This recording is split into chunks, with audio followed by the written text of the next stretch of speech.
এই হচ্ছে অরণ্যের কুলে শওকত মোল্লার ছেলের, একসময় গম গম করতো, কিন্তু আজকের একটা লাইট জ্বালানোরও লোক নেই ভিতরে।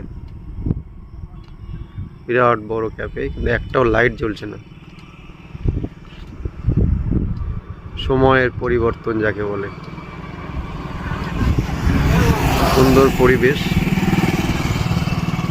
এখানে সব ক্যাফেতেই একই পরিস্থিতি, শুধু এটা নয়, যত ক্যাফে আছে, যত হয়েছিল সবই একই পরিস্থিতি।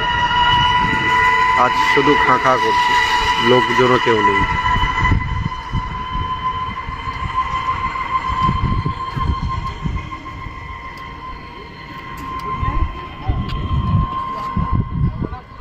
একটা লোক নেই লাইট জ্বালানোর, পুরো অন্ধকার।